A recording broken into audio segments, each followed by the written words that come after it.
extradición de Nicolás Maduro y de su esposa, quienes el día de hoy deberán presentarse en audiencia ante una fiscal en Nueva York.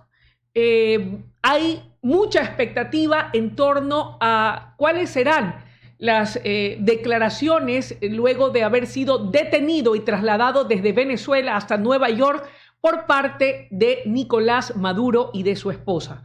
Para analizar este y otros temas de gran interés internacional y nacional, hemos invitado esta mañana al abogado Henry Cucalón, ex candidato presidencial, a quien le damos la más cordial bienvenida. Estimado Henry, gracias por aceptar estar aquí en este inicio de semana. Quiero comenzar preguntándote cuál es tu lectura de todo lo acontecido en torno a Nicolás Maduro, quien contra todo pronóstico de sus seguidores e incluso de las innumerables ocasiones que los veíamos a través de redes sociales en donde él decía, aquí los espero, aquí estoy esperándolo, finalmente se materializó y se concretó que sea llevado a Estados Unidos, donde tendrá que rendir cuentas ante la justicia norteamericana. ¿Fue legal su detención y envío a Estados Unidos? Qué gusto estar aquí. Buenos días, feliz año también. Un saludo a todos los oyentes y seguidores de WQ. El tirano Maduro ha sido detenido y por tanto él, como la cabeza de una dictadura, cayó. El término preciso fue que fue motivo de una extracción, por así decir. Creo que los demócratas del mundo saludamos de que un hombre que lideró un proceso mediante el cual se envió al hambre y al exilio a casi 8 millones de venezolanos ya no esté en Venezuela. Un régimen tiránico, un régimen opresor. Y eso es positivo. Me preocupa algo, la segunda parte. Hoy debemos velar, la comunidad internacional y los demócratas del mundo, cuál va a ser la transición democrática para que no exista un vacío de poder. Hoy hay una chavista, Delcy Rodríguez, que ha asumido por encargo la presidencia bajo una figura cuasi de tutela de los Estados Unidos. Entonces, saludando de que el señor Maduro sea procesado por delitos de tráfico de drogas y de terrorismo, me preocupa cómo va a caer el pueblo venezolano, que no exista un hueco, un vacío de poder, que grupos irregulares que todavía están ahí con vínculos con el narcotráfico generen cualquier tipo de violencia cuando lo que se quiere es la paz social o algún tipo de conflictividad interna entre venezolanos. O sea, lo más importante ahorita ya no es Maduro que va a ser procesado, y qué bien que sea procesado, es el pueblo venezolano. Y en esa línea, lo de fondo, lo fundamental, es que con la legitimidad que otorgan las urnas, lo antes posible, los líderes que tiene Venezuela puedan llevar adelante este proceso para ahora sí, paso a paso, poder decir que Venezuela está libre. Porque Maduro cayó, pero el régimen chavista todavía está ahí. Y segundo, con mucho énfasis, comprendo más que nadie la posición de Estados Unidos, este cerco que tuvo durante cerca de 3 meses. Pero hay que tener mucho cuidado. La primera parte de Maduro creo que hay un consenso. La segunda parte, que vamos a gobernar, vamos a administrar, creo que es bastante complejo, por así decir, y no sé si le conviene a los mismos Estados Unidos, por si acaso. Me preocupa mucho esa parte, ¿no? ¿Por qué no le convendría, habida cuenta, te pregunto, más allá de la necesidad imperativa de la libre autodeterminación de los pueblos, y eso es algo sagrado, pero en virtud de que ha tenido que asumir la señora Delcy Rodríguez, chavista, ha salido Maduro, pero el régimen chavista continúa. Donald Trump le ha dicho que tendrá que seguir al pie de la letra en lo que has denominado un tutelaje. ¿Cuáles serían los riesgos? Porque la Constitución venezolana, en su artículo 233, prevé el escenario para que la señora Delcy Rodríguez pueda asumir el cargo legalmente, pero le da un plazo de 30 días para convocar a elecciones y que el pueblo venezolano escoja y defina su futuro. Por eso, en mi declaración inicial, señalaba lo importante que es que quien ostente el poder tenga una legitimidad democrática a través de las elecciones y que se pondere esta transición. De las declaraciones del sábado en la tarde, la palabra democracia como que no se la pronunció, no sé si te das cuenta. Se habló mucho de petróleo y algunas cosas, pero no de la palabra democracia. Comprendo que es muy difícil, comprendo que no es como la gente quiere que automáticamente van a estar los líderes que han estado de la oposición, que muchos están en el exilio, y ojalá regresen no solamente los líderes de la oposición, regresen todas las personas que fueron perseguidas y exiliadas. Esa es mi preocupación ahora, los venezolanos, porque son nuestros hermanos. Nosotros mismos hemos vivido ese éxodo de los hermanos venezolanos. Ahora, Donald Trump dijo que María Corina Machado es una buena persona, pero él considera que no está preparada para asumir el desafío de hacerse cargo de la situación que vive en estos momentos Venezuela, incluso con la extracción de Maduro.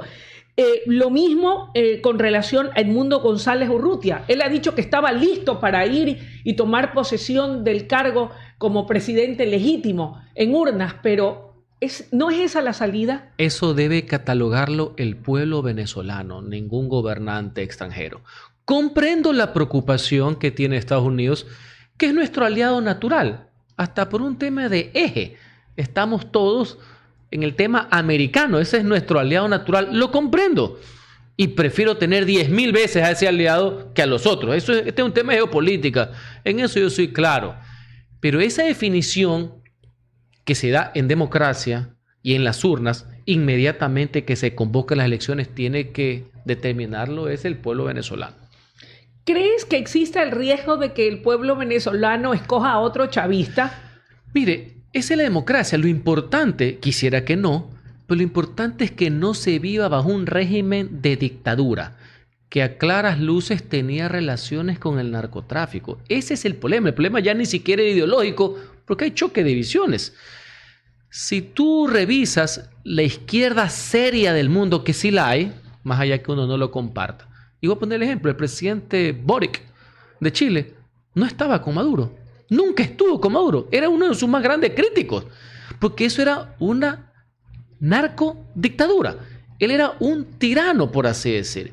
Entonces, si la democracia escoge a cualquiera, si no nos gusta, hay que respetar, pero un proceso limpio. En un proceso diáfano, transparente, salvajemente libre, si es que cabe el término muy propio de la política ecuatoriana. Ese es el problema, y que no esté involucrado en delitos. Lo que se quiere es democracia, vivir en paz, que no haya represión y que no haya un régimen hambriento.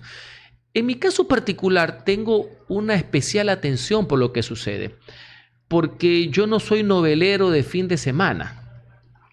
Yo, cuando fui legislador de la República en el año 2016, en mi primer periodo, fui invitado por la Asamblea Venezolana, que en ese momento había ganado la oposición. Fuimos a Venezuela, estuve en Caracas, conocí el Parlamento venezolano, y al segundo día que estuve en Venezuela, fui apresado, fui detenido, fui fichado y fui deportado por órdenes del dictador Maduro. Así que yo no soy novelero de Twitter del sábado, que me preocupo por Venezuela. Yo y muchísimas personas más hemos estado comprometidas con la oposición venezolana desde hace algunos años, por si acaso. Así que más allá de que todos tenemos derecho a opinar, a mí sí me duele lo que ha sucedido en Venezuela y me duelen los venezolanos. Y yo no quiero hacer politiquería de oportunidad aprovechando esta coyuntura, ¿no? Ahora, Henry, desde tu respetable opinión, ¿Cuál es la incidencia que la extracción de Nicolás Maduro, su derrocamiento y procesamiento en Nueva York, cuya audiencia está prevista para hoy junto a su esposa, cuál es la incidencia que este episodio va a tener en Latinoamérica, en la región y de manera muy particular en nuestro país y en la vida política nacional?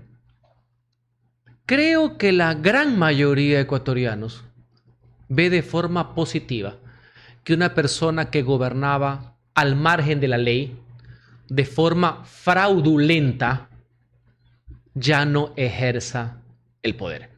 Eso en líneas generales, y eso ya se sentía.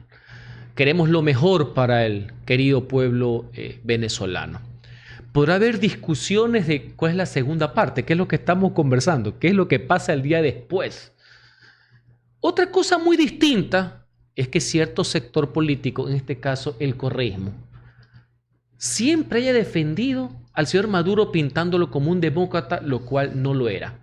Por clara dependencia, ya ni siquiera ideológica, porque como he manifestado, ni siquiera la izquierda mundial lo respetaba a Maduro, sino por dependencia económica y de otras cosas más. ¿Usted cree que ese es el caso del correísmo, de la revolución ciudadana? Creo que existía una relación perversa en ese sentido desde hace muchísimo tiempo, porque insisto, no era ideológica, porque este es un dictador de poca monta, por así decir.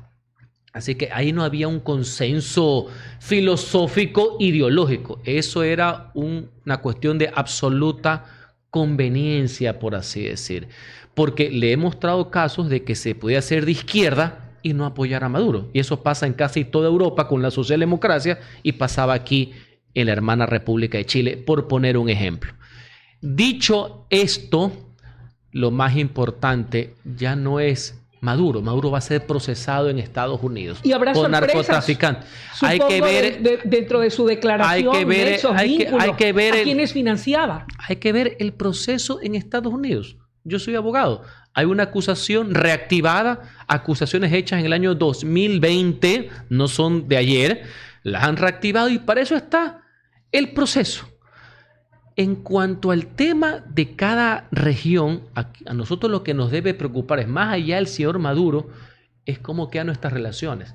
Ojalá que con la nueva convocatoria en su momento de elecciones libres podamos reanudar las relaciones. Recuerden que desde el presidente Moreno, el presidente Lasso y el presidente Noboa, los tres de forma correcta, no tenemos relaciones diplomáticas con Venezuela. Justamente porque Venezuela estaba presidida por un narcodictador. ¿Qué va a pasar también? Es la pregunta que muchos nos formulamos con el cartel de los soles, con las organizaciones criminales que operaban y operan en Venezuela, con el derrocamiento y la caída de Maduro. Debería preocuparnos también hacia dónde van a migrar o qué van a hacer. Eso, los carteles mexicanos, los carteles en general, porque nuestro gran enemigo no somos nosotros mismos con el gobierno, sino el crimen organizado. Y eso hay que tenerlo claro. Ya basta de narrativas y de realidades paralelas. Basta ir creando enemigos institucionales o personales cuando el país solo tiene un enemigo y un objetivo, que es enfrentar el crimen organizado. A todos estos carteles, a todos, no solamente los soles, todos, principalmente también los mexicanos, que lamentablemente han hundido también en violencia a nuestro país, porque nuestro país está sufriendo esa violencia producto del narcotráfico, ¿no? Ahora, volviendo al tema nacional propiamente, más allá de las repercusiones que la caída o el derrocamiento de Maduro pueda tener en determinadas organizaciones políticas en el Ecuador, Mario Godoy es el cuarto presidente del Consejo de la Judicatura y ha sido llamado a rendir cuentas a la Asamblea Nacional. Henry, ¿cuál es tu lectura del caso Godoy? ¿Y qué debemos o podemos esperar de la actual Asamblea Nacional? Godoy jamás debió ingresar a la judicatura. ¿Por qué? Godoy nunca debió haber sido presidente de la judicatura. Por una razón muy simple. Siempre careció de probidad notoria. Tenía y tiene nula probidad notoria. Casi de todas las cosas que se lo está acusando o señalando al día de hoy, ya se las dijo en el año 24, por si acaso. Que había patrocinado causas relacionadas con el narcotráfico. Y sin perjuicio que todo el mundo tiene derecho a ejercer su profesión y todo el mundo tiene derecho a la defensa, hay que ser y parecer y no era correcto que esté en la judicatura. Fue impugnado. Pero en su momento la Liga Azul, ahora que estamos hablando de Maduro, la Liga Azul lo puso porque hay fichas que coinciden entre el correísmo y con cierto sector del oficialismo. Y en su segunda designación, porque ha sido designado 2 veces, lo hizo la Liga Morada, con claros vínculos con el oficialismo, porque era una persona útil. En algún momento le escuché al señor presidente de la República decir que era un hombre hábil. Me imagino en estos temas que estamos de moda del mundial, hábil como si fuera un centrodelantero, como un mediocampista. No. Quien preside la judicatura no debe ser hábil, debe ser honesto y preparado, nada más. La habilidad no es una cuestión propia de quienes administran justicia, por así decir. Así que hoy lo que ha pasado es que ante esos antecedentes ya turbios, que siempre los tuvo, sino que estamos en campaña. Pues Luis, en campaña cualquier crítica, automáticamente tú eres socio del crimen organizado, no los que patrocinaban narcotraficantes. Inclusive veo que ahora la gente recién se ha dado cuenta que a Godoy ya le pusieron un juicio político. A finales del año 24, pues estamos en campaña y no se puede decir nada porque el oficialismo y la campaña tapaban todo. Ya tuvo un juicio político, pero pasó así nomás como que de agache con su encubrimiento. Hoy el señor no debería estar ni un minuto al frente de la judicatura sin perjuicio de su responsabilidad política, que sea censurado y destituido, y sin perjuicio de las investigaciones penales. Lo que ahora se le ha añadido como una cereza en el pastel es que una persona de su absoluta confianza, promovido por él, supuestamente ha ejercido presiones a un juez que tiene una causa contra el crimen organizado. Esa es la nueva. Y la otra cereza de este pie es que una persona de su círculo familiar directo en algún momento también patrocinó a una persona relacionada con el crimen organizado. Reitero, yo soy abogado. Todo el mundo tiene derecho a defensa y todo el mundo tiene derecho a patrocinar. Uno no es coautor de los delitos de las personas que representa. Pero cuando tú estás al frente de una institución pública, debes tener los más altos estándares. Sigues dedicado nomás al libre ejercicio, como todos esos abogados que se visten como Mr. T, por así decir, con las joyas. Estos abogados pintorescos que con solo verlos tienen pinta de mafiosos. Está bien, que sigan ejerciendo su profesión. Pero esos no pueden ser los que lleven adelante el proceso de la justicia. Solo como una anécdota. El año pasado se aprobó una ley de integridad que tiene algunos capítulos interesantes. Otros, muchos capítulos se los observó. Y más allá que hubo una crítica, aquí lo señalamos, de que fue erróneamente aprobada, la Corte Constitucional la tumbó porque estuvo mal aprobada. Había un artículo ahí donde se le daba por una sola vez la potestad, atribución, que el presidente de la judicatura pueda nombrar y votar a todos los jueces en aras de esta política de seguridad. A Godoy. Ya estamos viendo cuál es el entramado que hay por medio. Finalmente, sin perjuicio de la comparecencia que tengo hoy día ante el Parlamento y que espero que los asambleístas estén a la altura de la historia y que lo procesen inmediatamente políticamente. Sí me parece raro el día de ayer, de forma articulada, perfectamente coordinada, al mismo minuto, un domingo en la noche, portales relacionados claramente con una tendencia del oficialismo ya comenzaron a poner dudas acerca de los videos de donde estuvo el juez anticorrupción. O sea, hay una clara campaña de apoyo soterrado al señor Godoy por parte del oficialismo. Eso me preocupa. ¿Por qué? Porque el oficialismo debe ser primero el más preocupado a favor de la transparencia. Pero el mismo presidente de la República sugirió a Godoy que renuncie tan pronto salga de su comparecencia en la Asamblea. El más preocupado por la transparencia en este y en todos los temas. Todos nos equivocamos. Yo he sido 25 años servidor público y todos cometemos errores. Pero la transparencia siempre es vital para este tipo de situaciones. 2, porque ningún gobierno, ninguno, debe tener vínculos con la justicia. no puede meter ni las manos, o peor, como diría el maestro Héctor Romero, meter las pezuñas en la justicia. En cuanto a la declaración del presidente de la República, algunos días después de que estalló esta nueva imputación al señor Godoy, nueva, porque tenemos tiempo hablando de esto, dijo, como él no puede exigirle porque no es su competencia formal, más allá que hay graves sospechas que el oficialismo y esos operadores que tiene de alcantarilla están atrás de esto, de que dé un paso al costado. Lo que creo que el país le pida a un presidente de la República no es que intervenga, sino que sí dé señales, que haga un statement, una declaración de la situación del país con respecto a esto. ¿Y cuál es la señal que debe dar? Eso es normal, no la hizo sino hasta después de algunos días y siempre con una cuña, ¿no? Porque fue diciendo un tema, fue atacando otro tema, fue haciendo una mezcolanza terrible. Y yo me hago una reflexión por parte de la lógica. Aquí mismo, porque gracias a ti y a esta querida radio he tenido la oportunidad de venir con frecuencia. ¿Sí te acuerdas cuando a la Corte Constitucional se le acusó de todo? De que sus magistrados eran aliados del crimen organizado. Hicieron hasta marchas que hasta ahora sabemos quién la financió. Debe haber sido el Espíritu Santo que todavía no lo he podido palpar.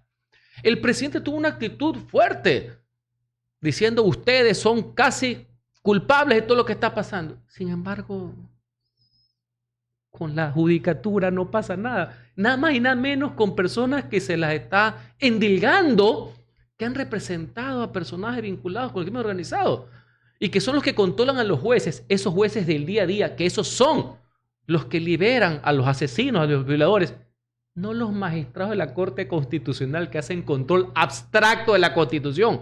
Pero si te acuerdas que los magistrados de la Corte, con quien algunas veces he estado de acuerdo con sus fallos y en otras no, ellos no son los que liberan, pues, a los violadores, a los narcos, etc. Hacen control abstracto de la Constitución, pero lo pusieron con unas caras como en el oeste, como que ellos liberaban a los criminales, cuando tenemos aquí personas que en su círculo tienen relaciones.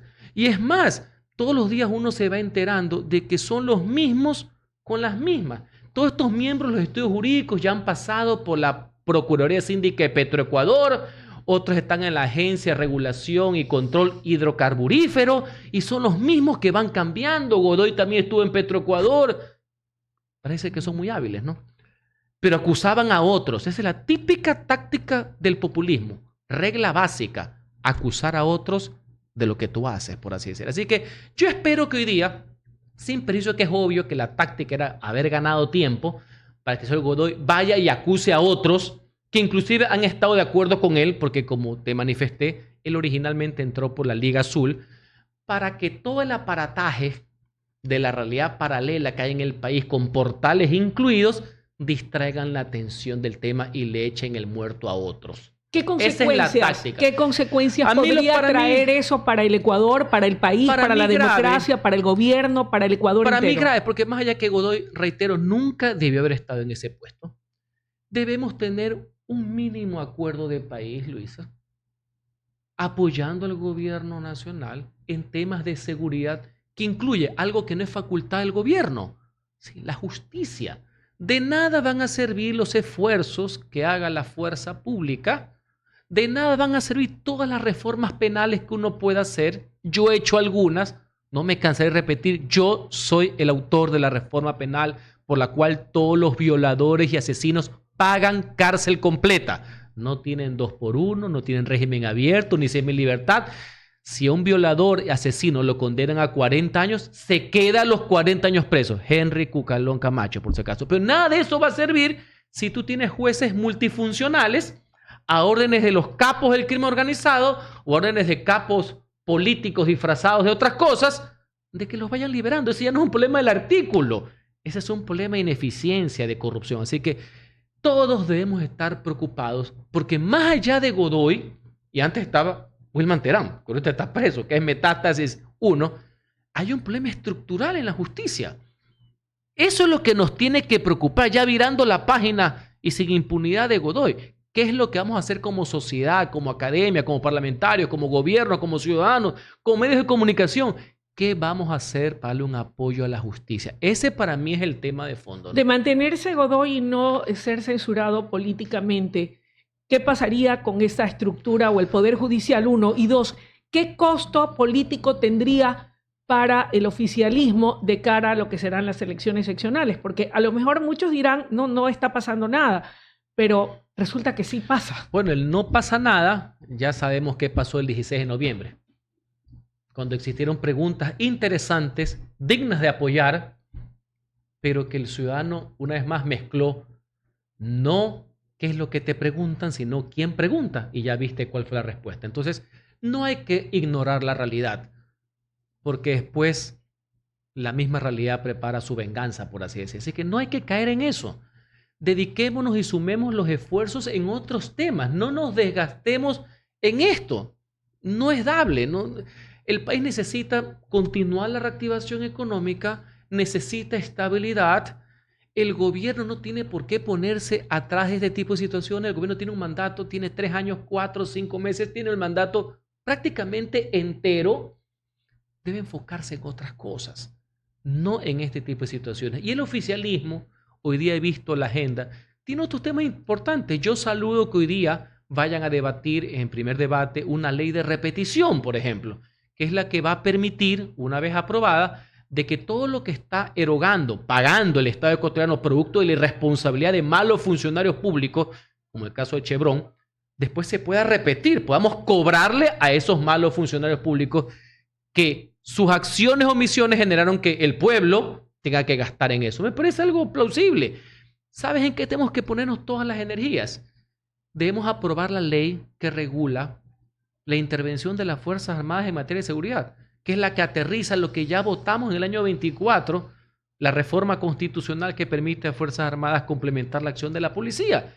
Ese tipo de cosas van a generar consensos bien tramitadas, mientras al mismo tiempo la Asamblea Nacional, por ejemplo, realiza una fiscalización objetiva, seria, como por ejemplo en este caso el señor Godoy. Nadie está pidiendo que se dediquen a conspirar contra el gobierno o a generar inestabilidad. Eso no necesitamos. La gente no quiere eso. Así es. No hay que respaldarlo. Y hay que coordinar acciones entre el legislativo y el presidente. Pero por supuesto, la coordinación es sana. Lo que no puede haber es sumisión. Y ya que está la palabra de moda, el Congreso no puede ser tutelado por el Ejecutivo.